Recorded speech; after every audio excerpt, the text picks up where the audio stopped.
200,000 pesos yung talent fee niya. Yan ang sabi ni Norman. Diba? Yan ang sabi niya sa video. Pero ito yung sabi sa comment section ni Taragis. 50,000 ang TF niya, mga kaplastik.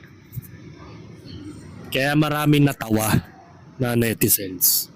Parang sinampal yung mga nalokong OFW kabilaan. Ito maganda kapag nilabas yung video na talagang kumasa at nagpakitang nilalantakan niya, tiyak million views yan sa'yo. Dapat dito binoboykot. Binibigyan pa ng pambail to longest. Yun na nga eh. Tsaka clout din kasi ito ni Taragis eh. Dahil nagte-trending si Gago. Marcos Antonio Paranleo, Boss FLM, 50k daw oh. O diba? Ayan o. 200k TF daw. Sabi ni Kayla Marie. Totoo naman eh. Yun ang sabi niya sa video. Sabi pa nga ni Matt Ropel, 200k daw sabi ni FLM. Yung 100k pamimigay daw yung Taragis sa mga tao. Yung 100k kay FLM dahil siya ang endorser nyo. Ayos. Yun.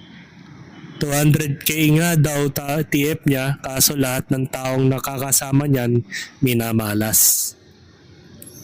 Yun. Dami nagsasabi 200,000 pesos ang talent fee niya. Pero ito lang pala yung bibigay ni Taragis, 50,000. Sinungaling na nila lang. Magtungo naman tayo sa pinakaihintay nyo mga kaplastik na challenge ni Taragis. Panoorin natin. Strong Igorot at one! Galingan mo pa! Galingan mo pa! Oh! What's up sa inyo mga kataragis? Tagal-tagal ko itong hindi ginawa. Dito na naman tayo mga chong sa pilit na ginagayang Taragis Tako Bang Tako Yaki Challenge. At ngayong araw mga tol, nako, meron tayong isang malupit na challenger na kakasa sa ating hamon. Yung mga gunner mo dyan, okay na ba? 50 meters away ha. Walang iba, hindi. FLM, Francis Leo Marcos, pasok po! Strong Ito yung naikaro niya.